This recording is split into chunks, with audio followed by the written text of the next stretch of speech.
My father begged me to never take the bus. And like 1950 something, all the Negroes are sitting at the back of this one. Coincidence, I am sure. But one of us Negroes is drunk and loud and vulgar.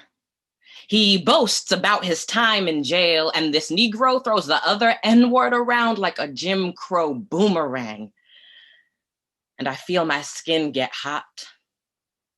All that melanin absorbing the sun, but still reflecting off each other.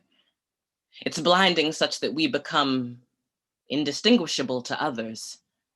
And I fear that the beige ears and blue eyes in front of me are thinking we are all drunk and loud and vulgar. My brown eyes catch the brown eyes of the sister next to me as we confide in each other. Our silent shame. We know they hate him. I think they hate us. I start to hate myself, and I too hate him for making me hate myself again. I think. And suddenly, like he could hear my thoughts, this stranger decides to direct his drunk, loud, vulgar self at me. I politely decline his conversation several times, the way all women have rehearsed the structured improvisation of harassment that always ends in insults and FUs. He says that I'm a stereotypical Black woman. I wonder about stereotypical kettles and pots. And just as his harsh words escalate, the world stops. Or just the bus, I'm still not sure. As the driver comes back to find out what the problem is. And this drunk and loud and vulgar man who has been annoying everyone, but only really bothering me, stands up, grabs his only weapon, his clothed Black cock, to defend his right to talk to me, who has declined this conversation.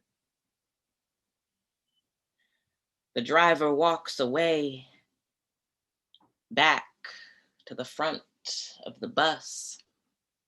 And finally, his drunk and loud and vulgar brain figures it out. His place on the food chain. This white woman is pulling the trump card. She is restoring law and order. And as we wait for the police on the side of the highway, this drunk and loud and vulgar man quiets down and sobers up.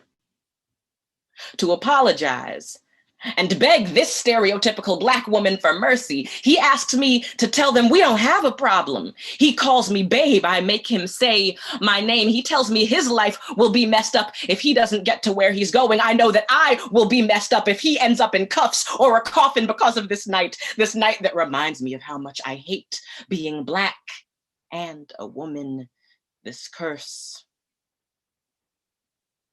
I give him my phone to call his family.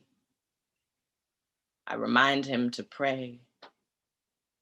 I comfort this man who has cursed me and everyone who looks like me. And when 3 cop cars show up, I walk through the aisle of blue eyes as they burn through my melanin skin, peeling off to reveal a layer of red-boned privilege.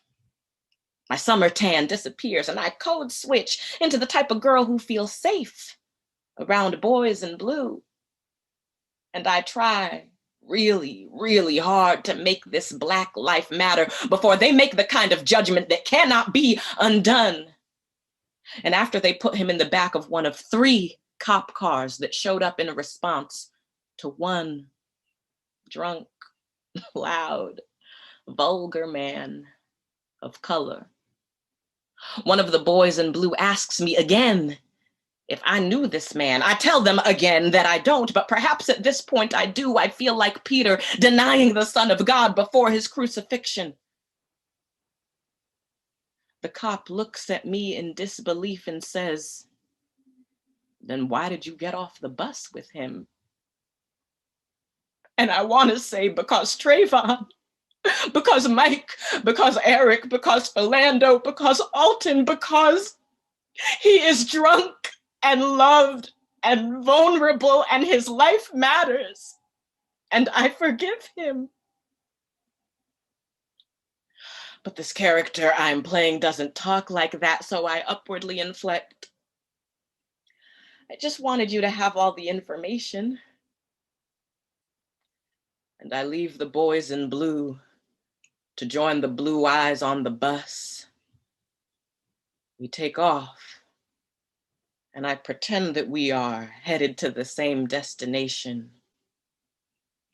And maybe we are. But somehow I always find myself lost, delayed at these invisible intersections.